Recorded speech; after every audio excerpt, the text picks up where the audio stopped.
Welcome back. Throughout history, and even before history was written down, human beings have believed in gods, monsters, demons, and all kinds of strange creatures.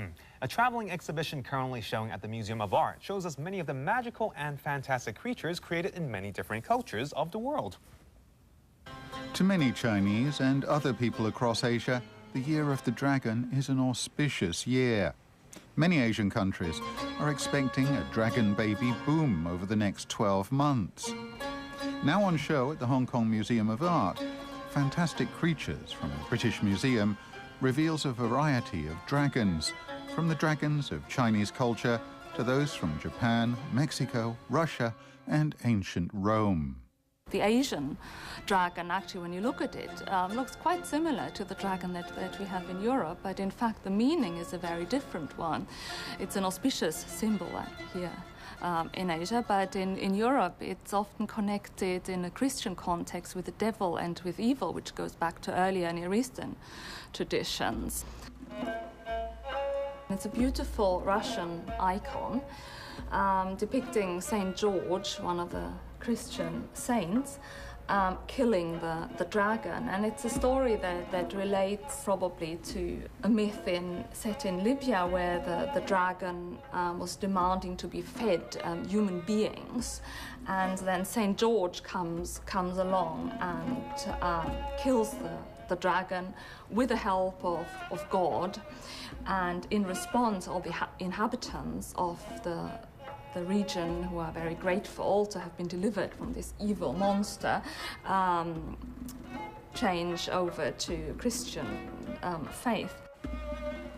This 19th century mosaic, Heracles Slays a Dragon, also shows the differences in the symbolism of the dragon in the East and the West.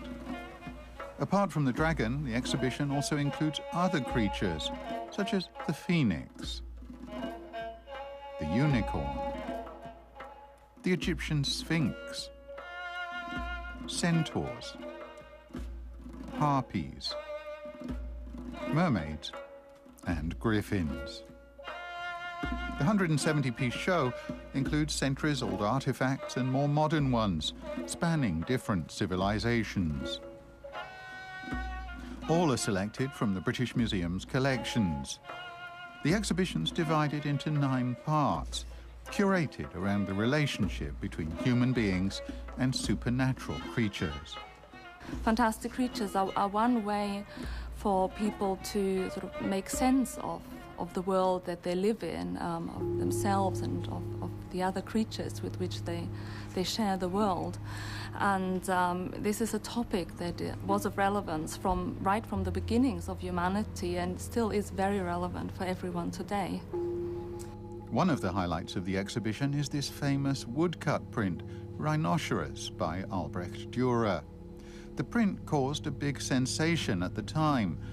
It's a somewhat fanciful depiction of the first rhinoceros to reach Europe since the 3rd century AD. This one arrived in Lisbon in 1515 and was presented to King Manuel I. Part human, part creatures still fascinate contemporary artists. This Picasso etching shows a minotaur intertwined with a young woman bullfighter on horseback. Bullfights and the virility of the minotaur are recurring themes in Picasso's work. A darker world of creatures is portrayed in Goya's etching. The Sleep of Reason produces monsters. It's a special piece in the exhibition because it refers to the psychological aspect that fantastic creatures have. In this etching by Goya that shows a person, the artist, asleep, and while he sleeps, all sorts of creatures emerge sort of out of his mind.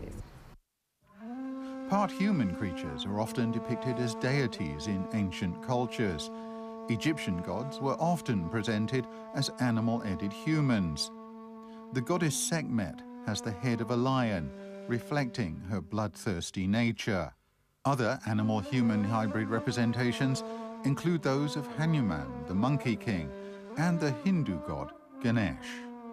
This fearful 500 BC Greek Gorgon Medusa was put on the roof to ward off evil. Humans, having shared the globe with animals for such a long time, have a very instinctive response to animals, and I think this is one of the reasons why we are still fascinated with animals today, even though we are now so divorced from them in many ways.